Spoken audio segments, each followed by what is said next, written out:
Yang paling tahan badai itu ya tadi sektor-sektor sifatnya defensif, ya yang larinya ke consumer good, kemudian yang saham-saham consumer good yang non cyclical, jadi tidak ada siklusnya. Basicnya itu adalah mengincar dari dividend yield.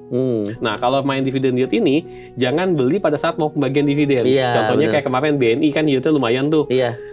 Dibeli pada saat mau pembagian dividen itu pasti akan mengalami kerugian cukup signifikan. Yang pertama apa ya? Kita harus bisa menyiapkan berbagai plan. Jadi misalnya saham ini mengalami penurunan tidak sesuai ekspektasi kita. Kita review kembali. Kita beli dasarnya apa? Apakah untuk mengejar dividennya ataukah hanya semata-mata untuk mendapatkan capital gain?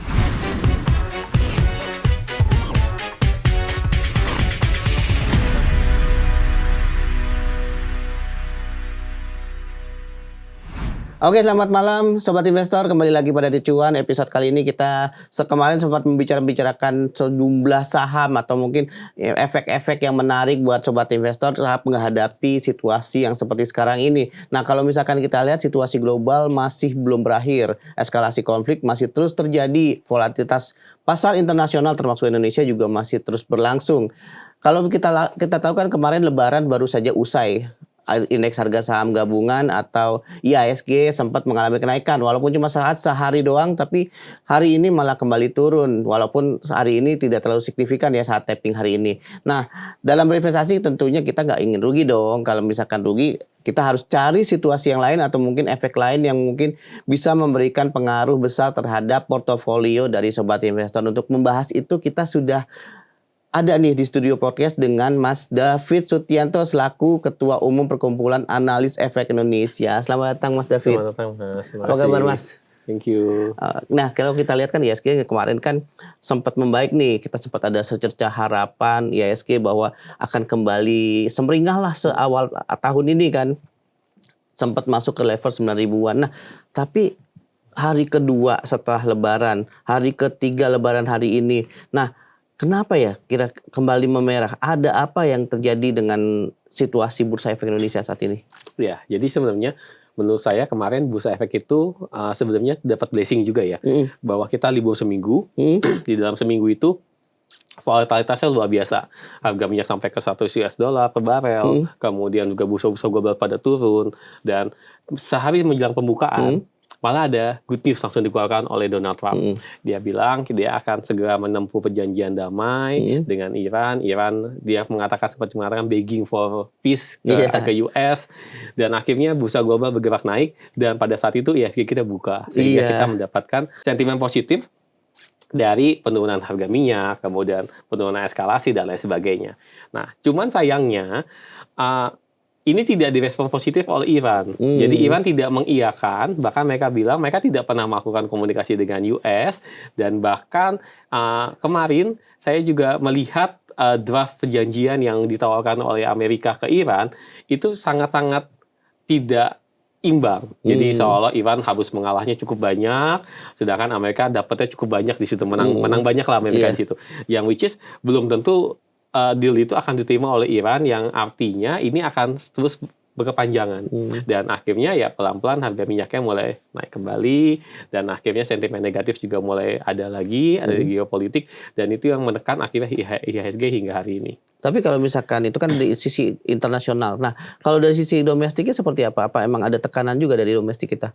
Ya, jadi kalau kita bicara dari krisis energi yang terjadi saat ini, krisis dari harga minyak ini, memang transmisinya itu pasti akan mempengaruhi bagaimana ekonomi domestik kita. Yang pertama adalah transmisinya itu biasanya itu dari kenaikan harga energi itu sendiri. Yang which is dari kenaikan harga energi ini akan menekan secara fiskal. Pemerintah tentu tidak akan membiarkan harga energinya ini sangat volatile. Karena kenapa? Karena kita biasanya energi itu selalu disubsidi. Artinya kenaikan harga energi pasti akan membeban subsidi dan meningkatkan tekanan bagi fiskal kita. Kemudian yang kedua, harga energi ini tentu akan meningkatkan nama inflasi. Nah, inflasi ini tentu nanti akan menekan kita punya daya beli. Jadi transmisi kedua adalah melalui kenaikan harga-harga pangan. Baik yang berhubungan dengan energi maupun yang tidak. Dan yang ketiga adalah biasanya kalau harga minyak naik, ini juga diikuti dengan pelemahan dari rupiah. Karena kita membutuhkan rupiah yang lebih banyak untuk beli minyaknya yang semakin mahal. Dan ini akan menyebabkan tekan lagi bagi inflasi, yaitu adalah inflasi yang namanya imported inflation. Inflasi akibat barang-barang yang kita beli dari luar negeri, itu menjadi lebih mahal karena rupiah kita melemah. Jadi melalui 3 channel ini menekan ke ekonomi domestik kita. Sekarang belum terlihat, meskipun di beberapa negara lain kita sudah lihat ya, sudah mulai banyak yang melakukan action. Kita bisa lihat di Singapura harga bensin sudah sampai 50.000 lebih. Tinggi. Kemudian di Filipina sudah mulai banyak efisiensi. Nah, di Indonesia belum do action karena ini juga masih fase libur lebaran. Tapi kita bisa lihat kalau eskalasinya belum selesai, kemungkinan harganya masih volatile, kemungkinan nih Indonesia juga pasti akan terkena dampaknya. Dan salah satunya tadi juga saya lihat Pak Bahlil ya, selaku Menteri SDM kita sudah mengeluarkan statement untuk mengirit penggunaan LPG yang kita harus ketahui juga LPG kita itu impor. Iya, mayoritas dan LPG itu adalah produk sampingan dari minyak yang which is kalau minyaknya terganggu, LPG-nya juga kemungkinan besar bisa terganggu juga. Dan ini yang tentu masyarakat mungkin belum bisa lihat, tapi mungkin ini akan terasa dampaknya ke kita dalam 1-2 bulan ke depan. Oke, kalau misalkan kita lihat kondisi kan masih belum berakhir, IHSG masih tertekan cukup dalam. Nah, kalau misalkan saat-saat ini apakah mungkin bisa menjadi saat yang tepat untuk misalkan melihat kembali portofolio mereka, atau mungkin kita bisa beralih ke efek-efek lain yang mungkin bisa lebih menguntungkan buat sobat investor? Ya, jadi ini menarik ya, sepanjang pengamatan saya terhadap US Iran maupun kebijakan-kebijakan dalam sebelumnya, satu indikator yang sebenarnya bisa kita rely apakah kapan Trump akan memberikan good news itu adalah US Treasury yield. Jadi kita bisa lihat nih. Jadi kalau US Treasury yield-nya itu sudah menembus 4,3 ke atas menuju 4,5%, biasanya nggak cukup lama Trump itu akan menanggapi dengan memberikan good news. Dulu waktu trade war, begitu US Treasury tertekan, dia bilang oke, saya postpone dengan China. Kemudian begitu US Treasury turun, dia berikan lagi tarif ke China dan lain sebagainya. Nanti US Treasury yield-nya naik, dia turunkan lagi. Kenapa ini menjadi hal yang penting? Karena US Treasury yield ini menunjukkan seberapa mahal Amerika dalam memberikan bunga untuk hutangnya dia. Yang kita tahu Amerika punya hutang cukup banyak sekali. Jadi kalau yield-nya ini naik, bunganya akan semakin mahal, dan Donald Trump selaku bisnismen tidak mau meminjam dengan bunga yang sangat tinggi. Artinya kalau yield-nya ini mulai naik kembali, biasanya Donald Trump akan mengeluarkan good news. Supaya apa? Supaya yield-nya ini turun, pasar saham baik, sehingga akhirnya US Treasury yield-nya bisa turun. Dan ini baru saja kejadian kemarin, tanggal 24 Maret kemarin sebelum kita buka, US Treasury yield-nya itu sempat 4,4% lebih. 4,4. Akhirnya dia keluarkan, oke, kita sudah mau damai sama Iran begging for the peace dan lain sebagainya. Akhirnya Treasury turun lagi ke 4,3. Nah, sekarang seiring dengan pembantahan Iran dan lain sebagainya, ini sudah mulai naik kembali nih. Nah, mungkin kita bisa harapkan, mungkin dalam waktu dekat, kemungkinan besar mungkin akan ada good news mungkin akan dikeluarkan, dan biasanya kalau ada good news tersebut, IHSG akan rebound kembali. Jadi kalau kita bicara momentum IHSG, memang sangat tergantung sekali dengan sentimen apa yang diberikan oleh Amerika terutama saat ini, dan bagaimana Iran bisa menanggapi hal tersebut. Jadi ini benar-benar faktor X ya, di luar dari kondisi ekonomi dan juga kondisi yang bisa kita perhatikan secara lebih lanjut. Tapi kalau misalkan tadi kita kan seperti bicarakan obligasi di Amerika lagi tahan-tahan nih oleh Amerika. Nah, kalau misalkan kita obligasi Amerika itu seberapa menarik sih kalau misalkan untuk kita investor Indonesia, kalau misalkan kita untuk membeli ke sana? Sekarang dengan yield 4,4%, bandingkan dengan Indonesia yang yieldnya 6,5%, yang which is spreadnya nggak terlalu jauh ya. Nah, ini yang menyebabkan makanya akhirnya banyak juga hot money akhirnya ketarik keluar dari Indonesia, biasanya menuju ke US Treasury yield ke sana. Jadi memang saat ini bunga kita atau imbasasi yang ada di dalam obligasi kita ini memang tidak semenarik seperti yang ada di US. Memang lebih besar, tapi selisihnya itu cukup kecil, hanya sekitar 2,5%. Supposed to be harusnya selisihnya mungkin bisa lebih tinggi. Tapi ini sebenarnya bagus buat Indonesia. Semakin rendah yield obligasinya, semakin murah nanti pemerintah untuk bisa menerbitkan suatu bunga atau suatu utang yang baru. Jadi sebenarnya kalau kita bicara yield obligasi pemerintah ini berbanding terbalik ya. Semakin murah sebenarnya makin bagus buat pemerintahnya, semakin mahal semakin tidak bagus buat pemerintahnya, tapi bagus buat investornya. Tapi menarik ya, berarti negara akan diuntungkan kalau misalkan yieldnya agak tinggi. Artinya Indonesia akan lebih membayar lebih bisa menggunakan SBN lebih banyak gitu ya, obligasi ya. Ya, tapi kan masalah gini, nanti kan kalau kita bicara yield ini kita bicara supply dan demand. Jadi kalau misalnya di Amerika nanti yieldnya naik terus, di Indonesia mungkin yieldnya tidak terlalu naik, biasa jadi nanti supply-nya agak turun. Nah, begitu supply turun, biasanya pemerintah mau tidak mau harus ikut adjustment. Nah, ini yang menyebabkan, makanya di beberapa konsensus, orang melihat sekarang kayaknya Bank Indonesia kemungkinan besar tidak lagi menurunkan suku bunga, tapi cenderung menahan atau bahkan mungkin menaikkan. Dan penaikan ini juga untuk bisa menjaga kita punya nilai tukar juga. Jadi memang ini benar-benar sangat volatile sekali ya. Jadi yang tadinya semua bank sentral tahun ini prediksinya akan nurunin suku bunga dan sebagainya, begitu ada perang, akhirnya prediksinya itu menjadi cukup berubah. Dan ini yang memang harus kita cermati. Dan makanya kalau kita bicara lagi tentang portofolio, ya ini saatnya kita untuk bisa sangat agile untuk bisa shifting portofolio. Jadi portofolio kita tuh harus adaptif sesuai dengan kondisi saat ini. Seperti apa contohnya kalau misalkan kita milih efek yang mungkin cocok untuk situasi seperti ini? Apakah bisa lari ke komoditas lagi, misalkan emas atau mungkin beberapa komoditas lainnya, atau mungkin efek lainnya seperti reksadana, obligasi gitu?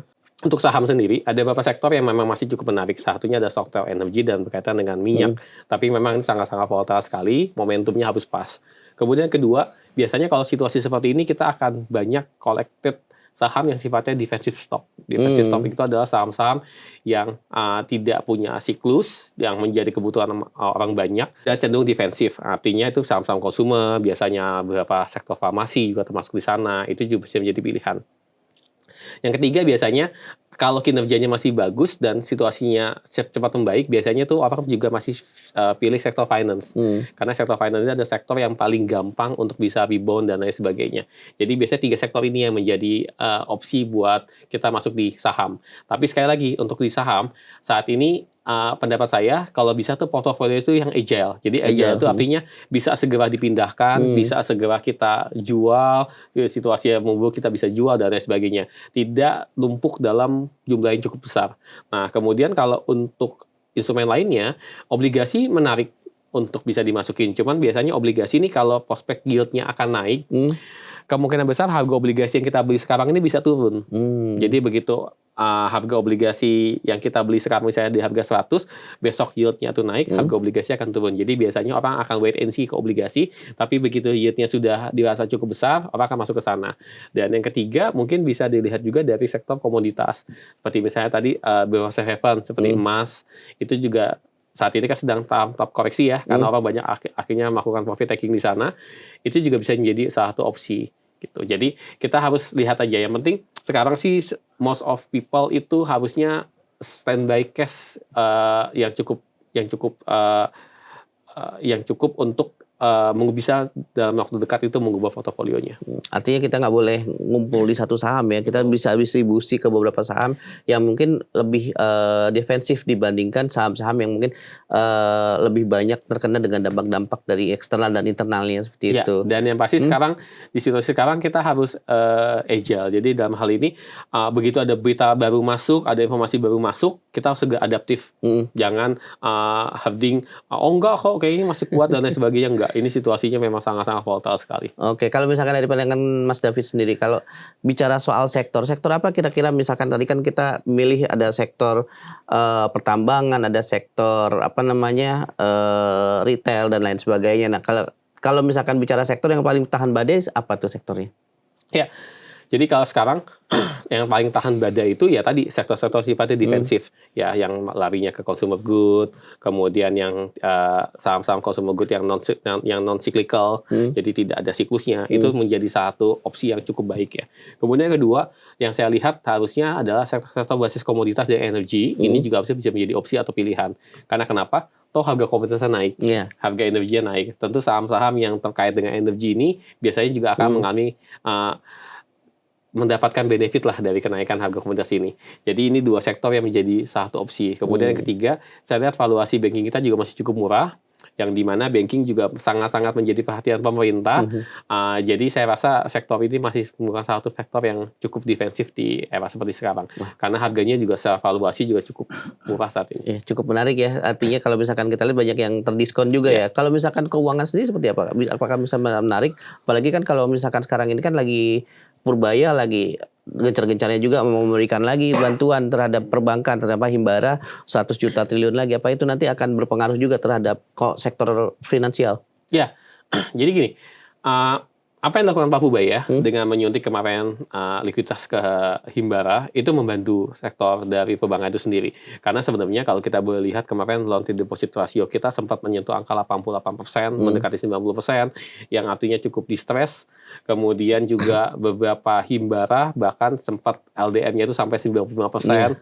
Artinya apa? Memang mereka saat ini membutuhkan dana segar untuk bisa segera menyalurkan kredit. Karena kredit itu ada pertumbuhan penopang dari pertumbuhan ekonomi. Jadi kalau pertumbuhan kredit itu tinggi, kemungkinan besar pertumbuhan ekonomi juga akan berlangsung dengan lebih tinggi. Jadi Pak Purbaya tahu akan hal itu, akhirnya dia sekarang mulai kembali menambah likuiditas di Bank Himbara. Agar apa? Agar pertumbuhan kredit itu tetap terjaga. Jadi kalau pertumbuhan kredit kita sudah balik double digit saja, seperti tahun-tahun sebelumnya, biasanya nanti pertumbuhan ekonomi juga dipastikan akan lebih meningkat lagi. Karena salah satu yang bisa dilihat adalah pertumbuhan kredit itu adalah salah satu indikator yang bisa kita lihat untuk bagaimana ekonomi kita bergerak. Jadi kalau pertumbuhan kredit itu cukup tinggi, apalagi kalau pertumbuhan kredit nanti bagusnya di modal kerja dan lain sebagainya, itu biasanya ekonomi akan bergerak lebih positif. Gitu. Tapi sebenarnya kemarin kan juga sampai 200, sempat kasih 600 ya. Pertama 600 triliun, kemudian 200 triliun, kemudian terakhir 100 triliun. Kira-kira apa ada nggak sih pengaruh besarnya terhadap sektor perbankan? Iya. Kalau dari alat liquid ya, tentu ada kenaikan ya. Alat liquid kita sekitar 2.000 triliun, itu alat liquid itu adalah uang yang standby yang ada di banking yang belum dipakai, itu mengalami kenaikan. Tapi kemudian sebenarnya ini merupakan lebih ke arah merupakan sinyal. Jadi saat ini Pak Purbaya itu adalah orang yang menganut sistem ekonomi sifatnya ekspansif. Ekspansif itu artinya apa? Ekonomi harus bertumbuh dengan cepat, kredit harus bisa bertumbuh dengan cepat dan lain sebagainya. Jadi pertumbuhan inilah yang akan dia kejar. Nah, untuk bisa ekonomi ekspansif ini adalah ya tadi sumber dayanya harus tersedia. Salah satunya adalah dana perbankan juga harus siap. Kemudian juga dari suku bunganya juga harus rendah. Dan inflasinya juga harus terjaga. Dan ini yang memang sedang dia dorong. Jadi memang dia menganut ekonomi yang sifatnya ekspansif. Nah, apakah ekonomi ekspansif ini selalu bisa mendorong ekonomi? Ya hanya bisa terjadi kalau memang situasi ekonominya atau masyarakatnya punya mindset yang cukup positif. Jadi kalau mindsetnya cukup positif, banyak orang akhirnya melakukan ekspansi usaha, minjam dari bank dan sebagainya. Ekonominya akan berlangsung dengan ekspansif. Jadi memang di sini dia mencoba menciptakan situasi ekonomi ekspansif agar pertumbuhan ekonominya itu lebih besar. Jadi ada 2 metode biasanya, bisa ekonomi dibikin ekspansif atau dibikin kontraktif dengan cara tadi ada penghematan spending dan lain sebagainya. Nah ini dia sedang bikin kalau bisa ekonominya dibikin ekspansif gitu. Iya, ekspansif salah satu target yang dilakukan oleh Pak Purbaya sendiri ya. Untuk meningkatkan. Salah satunya mengejar tujuan atau target dari pemerintah 8% per tahunnya gitu. Nah, kalau misalkan kita berikutnya nih, kalau misalnya ada situasi seperti ini kan saham lagi volatil banget. Sejumlah saham mengalami penurunan, kadang naik, besoknya belum tentu gitu kan. Nah, rata-rata ada apa sih kesalahan yang dilakukan oleh investor saat pasar lagi volatil ini, apa emosinya gitu? Oke. Yang pertama ini kita harus sadari sekarang situasi market ini lebih baik kita lakukan untuk invest. Ya, bisa dilakukan untuk trading, tapi itu harus trading jam waktu yang cukup cepat. Artinya sekarang kita sebagai investor pun harus agile. Jadi begitu ada berita-berita baru, kita harus segera bisa adjustment kita punya portofolio. Kemudian tadi hint-hintnya adalah apabila nanti US Treasury yield-nya sudah mulai naik ke arah 4,5%, biasanya tuh momen-momen tersebut mungkin momen-momen biasanya Trump nanti akan keluarkan good news. Jadi begitu good news-nya keluar, saham akan cepat naik, bisa 1 atau 2% langsung IHSG bisa naik. Tapi mungkin kita lihat tidak akan berlangsung terlalu lama. Nanti apalagi kalau misalnya ada counter lagi dari Iran dan lain sebagainya, eskalasi bertambah, biasanya akan turun lagi. Jadi memang harus cepat adaptif ya. Jadi saat ini bisa dilakukan dengan investasi yang sifatnya adaptif. Kemudian kalau misalnya kita harus lihat dari marketnya mau kemana, kita harus lihat juga dari bagaimana sih kita mengelola kita punya investasi. Jadi kalau misalnya kita lihat market yang volatile seperti ini, maka kita harus selektif kembali saham-saham yang sifatnya untuk trading. Kalau misalnya kita miss dari plan-nya, ya nggak apa-apa lakukan cut loss. Kemudian kalau sifatnya untuk investment, apalagi kita lihat dividend yield-nya bagus, itu juga bisa untuk disimpan. Karena kenapa? Karena bisa juga kita investasi saham, basicnya itu adalah mengincar dari dividend yield. Nah, kalau main dividend yield ini, jangan beli pada saat mau pembagian dividen. Contohnya kayak kemarin BNI kan yieldnya lumayan tuh. Dibeli pada saat mau pembagian dividen, itu pasti akan mengalami kerugian yang cukup signifikan. Kita harus keep saham ini setidaknya beberapa bulan sebelum dividen itu akan dibagikan. Nah, saya lihat di news beberapa saham ini pertumbuhannya cukup bagus dari sisi labanya. Jadi saham-saham yang labanya bagus kemungkinan besar biasanya dividennya juga cukup baik. Akan tinggi ya. Ini yang nanti akan mungkin bisa untuk dilihat bagi teman-teman yang mau mencari tambahan keuntungan, bisa mencari saham-saham yang bagian dividen cukup tinggi. Nah, Mas David kan mantan orang sekuritas nih, kan pasti pengalaman ngeliat orang-orang kalau misalnya lagi emosional saat melihat, aduh sahamnya turun gitu. Nah, ini gimana ya cara ngendaliin emosi kita nih? Wah, udah terlalu turun nih, gue harus cepat keluar gini. Ada nggak sih? Ada tipsnya nggak sih? Triksnya gitu? Ya, yang pertama memang market itu sangat berpengaruh psikologis kita ya. Jadi kadang-kadang kita sudah milih saham, sudah selecting saham-saham yang kira-kira bagus. Ternyatanya market tidak berjalan sesuai dengan keinginan kita. Nah, yang pertama adalah kita harus bisa mempersiapkan berbagai plan. Jadi misalnya saham ini mengalami penurunan, tidak sesuai dengan ekspektasi kita. Kita review kembali, kita beli dasarnya apa? Apakah untuk mengejar dividennya, ataukah hanya semata-mata untuk mendapatkan capital gain atau kenaikan sesaat. Nah, kalau kenaikan sesaat sudah salah seperti itu ya, jangan ragu untuk lakukan manajemen risiko, kita lakukan loss.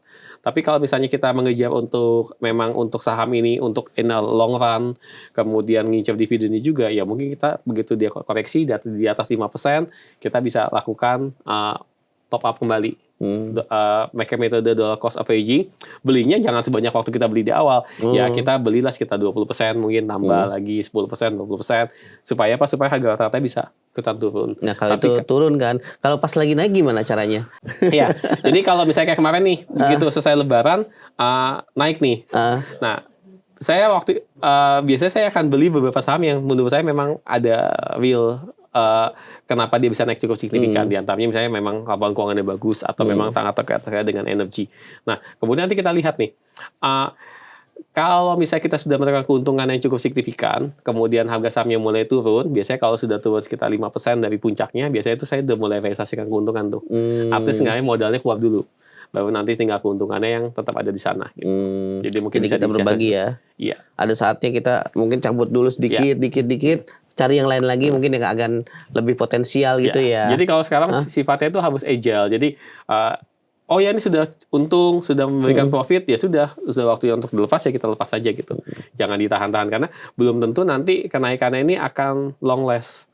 Karena kenapa? Karena situasinya ini saham bagus pun bisa tiba-tiba Amerika nyerang Iran lagi, sahamnya pun akan turun lagi. Saya pengen tahu nih, kan udah lama ya di bidang efek atau mungkin di saham ya, sempat main di bursa saham, apalagi orang sekuritas. Kalau sebagai seorang David pernah nggak punya seorang yang jadi inspirator di bidang investasi gitu? Saya belajar dari banyak tokoh-tokoh yang ada ya, mulai dari Warren Buffett, Peter Lynch ya. Tapi di sini saya melihat kita tidak bisa copy paste riset keberhasilan dari seseorang, karena kadang-kadang momennya itu bisa beda. Saya tidak punya kesabaran seperti Warren Buffett. Iya. Kemudian mungkin tidak se-agile atau sejeli seperti trader-trader yang sifatnya technicalis banget gitu ya. Tapi kalau boleh lihat dari tokoh-tokoh investasi, saya justru melihatnya bagaimana seperti misalnya Warren Buffett atau LKH itu bisa konsisten. Nah, yang kuncinya adalah di dalam investasi ini adalah kalau saya lihat dari tokoh, apalagi kalau baca kisah hidupnya itu adalah bagaimana kita bisa konsisten. Learning, melakukan apa yang memang kita percaya ini akan bisa berjalan. Saya juga punya beberapa teman trader, ada yang sifat tradingnya agak unik ya. Jadi dia tuh hanya mencari saham-saham yang di atas jam 9 yang naik cukup signifikan, potensinya bisa auto reject atas, dia akan masuk ke sana. Tapi kalau dia salah, dia tidak ragu untuk cut loss, tapi dia konsisten melakukan itu dan tetap bisa menghasilkan profit. Gitu. Nah itu yang susah itu. mencari saham yang bisa arah itu. Karena kan kalau misalkan itu butuh penilaian yang cukup lama juga ya. Nah, kalau misalnya Mas David sendiri belajar saham sendiri dari mana? Dulu saya waktu itu pertama kali belajar dapat guru waktu itu namanya Pak Temi Aditya. Jadi Pak Temi Aditya itu dulu yang Fibonacci. Jadi wave-nya Fibonacci sekarang sudah almarhum. Dulu belajar sama beliau, diajarin bagaimana cara baca charting dan sebagainya. Kemudian ikut masuk ke CSA, ngambil sertifikasi sekuritas analis CSA. Kemudian ya dari situlah berkembang. Jadi kita memadukan di CSA itu memadukan antara fundamental dan juga dari teknikal. Jadi dulu waktu pertama kali masuk belajar dari situ modal kecil-kecilan, trading, dan kemudian ya kayaknya lebih cocok untuk jadi analisnya gitu. Karena kalau trading itu butuh psikologis yang lebih, itu akhirnya mendalami di sisi analis. Tapi jadi investor juga sih nggak, Mas David? Masih punya portofolio, beli obligasi dan sebagainya kita lakukan. Kalau kita nggak buat apa kita punya ilmu kalau nggak dipraktekin di dalam. Diajarkan juga lagi. Kita ajarkan juga ya, karena saya juga aktif di CSA juga sebagai pengajar juga, kita ajarkan juga ke generasi-generasi yang lebih muda untuk bagaimana bisa menjadi analis yang baik. Jadi saya lebih fokusnya bagaimana menjadi analis yang baik. Jadi bagaimana cara kita menganalisa, etika-etika yang harus kita lakukan apabila kita mendapatkan informasi, apa yang harus kita bisa pilih, mana informasi private, mana informasi publik, itu harus bisa kita ketahui sebagai seorang analis. Tapi yang menarik, kenapa sih Mas David itu tertarik banget untuk berinvestasi di saham? Apa yang buat saham tuh menarik banget di mata Mas David? Karena saham ini adalah bagaimana kita bisa contribute terhadap ekonomi. Jadi kalau banyak orang bilang saya investasi saham untuk menjadi kaya dan lain sebagainya. Sebenarnya kalau proses investasi itu adalah investasi yang benar itu adalah bukan membuat kita menjadi semakin kaya, tapi bagaimana kita bisa membuat kekayaan kita itu tidak kalah dengan yang namanya inflasi. Jadi kalau kita filosofi dari yang namanya investasi itu bukan untuk membuat uang kita kali 2, kali 3, kali 4, bukan. Tapi bagaimana uang kita bisa bertumbuh dan di atas dari inflasi yang ada. Tahan dari inflasi ya intinya ya. Iya, intinya jangan sampai uang kita itu habis dimakan dengan yang namanya inflasi, harus bisa growing lebih dari inflasi. Artinya mereka juga ikut kerja, jangan kita doang yang kerja. Nah, kalau misalkan sebagai salah satu orang yang berpengalaman lah, ya cukup berpengalaman ya di bidang persahaman. Tapi kalau misalkan ada nggak sih masukan buat investor untuk agar tetap mereka kan bertahan di situasi yang lagi volatil seperti ini, ada nggak masukan untuk dari Mas David? Ya, jadi di setiap situasi krisis itu kan volatilitas yang bisa terjadi kapan aja ya. Itu pasti akan selalu ada pelajaran-pelajaran yang ada. Dan di setiap situasi krisis selalu ada kesempatan. Jadi bagi teman-teman, mungkin dulu terakhir COVID ya, nggak ada yang nyangka COVID pasar saham turun signifikan dan lain sebagainya, tapi nggak ada yang nyangka reboundnya juga sangat signifikan. Dan cukup banyak orang-orang kaya baru bermunculan dari sejak krisis COVID tersebut, baik yang karena saham, yang karena kripto, dan lain sebagainya. Jadi kalau misalnya saat ini kita setengah mengalami volatility seperti ini, ya ini jadikan pelajaran. Karena di dalam situasi yang krisis, biasanya akan selalu ada kesempatan yang terbuka. Nah, bagaimana kita bisa menemukan kesempatan itu, memanfaatkan kesempatan itu sebaik-baiknya, dan akhirnya kita bisa menemukan cuan dan profit. Cuan. Oke, sekarang kita agak santai dikit nih. Ada permainan trivia. Jadi sebenarnya pertanyaannya singkat, cuma 2 pertanyaan, tapi dijawab 1 aja. Oke, kita mulai ya. Pertama, ini trading atau invest? Invest. Invest, kenapa tuh? Karena invest itu kita punya term jangka panjang. Di dalam investasi pun kita bisa melakukan yang namanya trading. Jadi filosofi saya selalu invest. Invest. Big cap atau second liner? Saya lebih suka tetap di big cap. Big cap.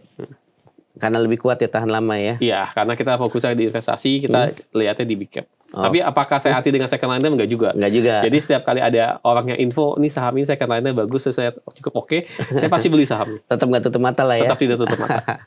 Momentum atau value? Lebih ke value. Lebih ke value. Karena momentum itu sesaat. Sesaat. Oke, saham blue chip atau konglomerasi? Saham blue chip. Blue chip. Fundamental atau teknikal? Fundamental. Kenapa? Karena saya meyakini kalau kita beli saham karena teknikal, tidak based on fundamental, mungkin kita bisa mendapatkan capital gain, tapi kita nggak bisa long last di investasi seperti itu. Nah, sedangkan kalau kita sudah ngerti fundamental, kita sudah tahu nih mana saham-saham yang memang kita bisa pegang in a long run, mana yang tidak bisa dipegang in a long dalam jangka waktu yang cukup panjang gitu. Jadi kalau misalnya kita sudah ngerti fundamental, tentu nanti pada saat kita mendapatkan momen-momen untuk saham yang sifatnya teknikal, kita bisa ngikutin tuh. Tapi kita tahu saham ini kita pakai hanya untuk teknikalnya aja. Artinya apa? Setiap kali saya dapat di secara teknikal saham yang akan naik, saya pasti beli. Tapi jumlah amount-nya tidak sebesar jumlah amount kalau saya beli saham karena basic dari fundamental. Oke, fundamental berarti pilihannya. Oke, boleh dong minta sebelum kita menutup kata-kata mutiara yang mungkin bisa disampaikan oleh Mas David atau quote of the day istilahnya. Nah, yang diberikan supaya mereka jadi investor yang bermental baja nih, walaupun menghadapi situasi seperti ini, dan mungkin lebih tahan lama gitu. Silakan Mas. Oke, yang pertama adalah kita jangan melawan sentimen yang ada. Jadi kalau misalnya sentimennya memang lagi jelek, harga minyak lagi naik, ya Amerika baru saja eskalasi ke Iran, jangan kita tetap strong. Kita harus lakukan go with the flow. Jadi kalau memang sentimen lagi jelek, ya udah kita jangan memaksakan diri. Kita akui, oke, saya salah nih, sentimen lagi jelek, nggak apa-apa kita cut loss. Tapi kalau sentimen lagi bagus, ya jangan ragu, kita harus masuk ke sana. Jadi jangan pernah melawan yang namanya sentimen, tapi kita let it flow dengan sentimen tersebut. Ikut arus istilahnya. Ikut arus, betul. Oke, terakhir kata-kata dong untuk mungkin harapannya untuk pasar modal Indonesia. Ya. Satu hal sebenarnya buat pasar modal kita ini saat ini adalah terkoneksi. Jadi pasar modal kita ini tidak bisa lepas dengan apa yang terjadi di global. Jadi meskipun memang mungkin fundamental kita bagus, tapi kalau kita tidak punya grip yang cukup signifikan dengan koneksi global, ya mungkin kita akan ketinggalan. Jadi untuk teman-teman yang saat ini invest di pasar modal Indonesia, saat ini memang pasar kita sangat terkoneksi. Jadi apapun yang terjadi di luar sana pasti akan berpengaruh ke dalam negeri kita. Oke, kalau misalkan kita lihat gelombang laut pasti ada namanya pasang, ada namanya surut. Ya, jadi kalau lagi pasang lagi kita bisa cari untung, kalau lagi surut kita cari dulu sementara. Oke, baik sobat investor, informasi tadi kita sudah berbincang banyak dengan Mas David. Banyak informasi yang menarik dan banyak insight yang bisa dijadikan modal buat sobat investor untuk berinvestasi di hari-hari mendatang. Untuk itu mungkin acuan berikutnya kita akan mengundang sejumlah pembicara, mungkin narasumber-narasumber yang menarik yang memberikan insight lagi buat sobat investor untuk menanam atau berinvestasi di saham. Nah, oke, terima kasih sobat investor atas waktu dan mungkin kesempatan pada hari ini. Saya Yulistia Pratomo pamit undur diri dari The Cuan pada hari ini. Terima kasih Mas. Terima kasih Mas.